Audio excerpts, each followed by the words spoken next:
علیکم ورحمۃ اللہ وبرکاتہ۔ علامہ احمد سعید خان ملتانی نور اللہ مرکزہ رحمۃ اللہ تعالیٰ علیہ کا قیمتی جملہ توحید پر کہ وہ فرما رہے تھے کہ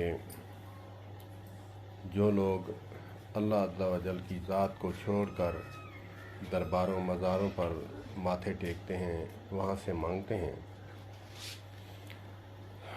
تو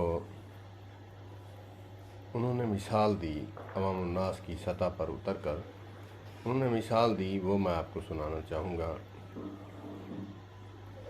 انہوں نے کہا کہ ایک بچہ ہے جو اپنی ماں سے ناراض ہو کر چلا جاتا ہے اپنی خالہ کے گھر، تو وہاں پہ جا کر سوتا ہے، بیٹھتا ہے، رہتا ہے۔ تو دوپہر کو جو ہے، دوپہر سے پہلے اس کی ماں جاتی ہے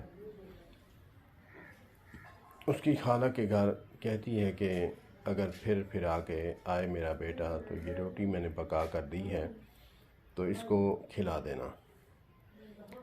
تو وہ جب آتا ہے تو خالہ اس کو روٹی رکھتی ہے، تو وہ پھر ایک جملہ کہتا ہے کہ میری ماں کہتی تھی کہ تجھے کون روٹی کھلائے گا، اب آ کے دیکھے کس نے روٹی کھلائی ہے، مجھے سلایا ہے، مجھے پیار دیا ہے۔ تو خالہ کہتی ہے کہ جس کا کھاتا ہے اس کو تو بھونکتا ہے،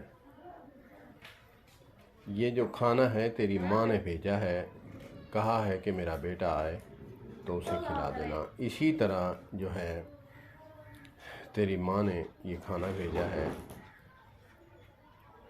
تو کھا رہا ہے، جس کا کھاتا ہے اور اس کو تو بولتا ہے، بھونکتا ہے۔ کہا کہ ان بزرگوں کو، اللہ والوں کو اللہ عز و جل نے مقام دیا ہے، عزت نوازی ہیں، تو پھر جا کر وہاں ماتھے ٹیکتا ہے کہ جی میری سنتا نہیں، تیری موڑتا نہیں، میری سنتا نہیں، تیری موڑتا نہیں۔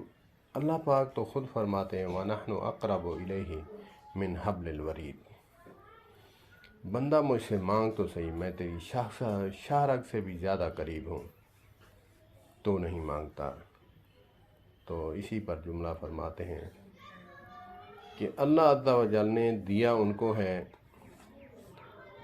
تو جا کے ان سے مانگتا ہے، بے عینی اسی طرح کھاتا تو اس کی ہے اور بھونکتا بھی اس کو ہے۔ اے انسان ذرا غافل ہے، ذرا اپنا محاسبہ کر اور مانگ اس رب سے۔ رات کو تہجد کے ٹائم اکیلے میں نماز کے بعد کیسے تجھے عطا نہیں کرتا، تو غافل بنا پھرتا ہے۔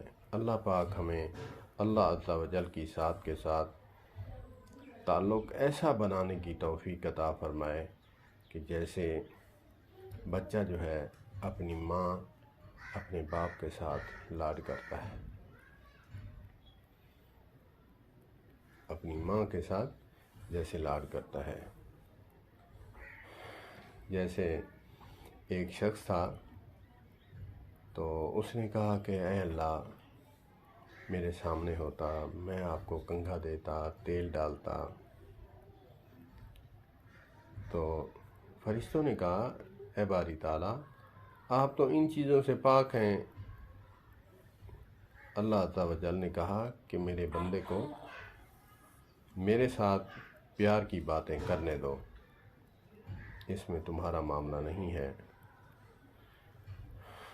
اللہ پاک ہمیں اللہ عز و جل کے ساتھ ایسا تعلق بنانے کی توفیق عطا فرمائے جیسے صحابہ کرام رضوان اللہ علیہم اجمعین اور اہل بیت اطہار کا تعلق تھا۔ اللہ پاک نے بھی شرط لگائی ہے فَإِنْ آمَنُوا بِمِثْلِ مَا آمَنْتُمْ بِهِ فَقَدِ اهْتَدَوْا، ایمان ایسے لاؤ جیسے صحابہ کرام اور اہل بیت اطہار رضوان اللہ علیہم اجمعین لائے تھے۔ اللہ پاک ہمیں ویسا ایمان نصیب فرما دے۔ والسلام علیکم ورحمۃ اللہ۔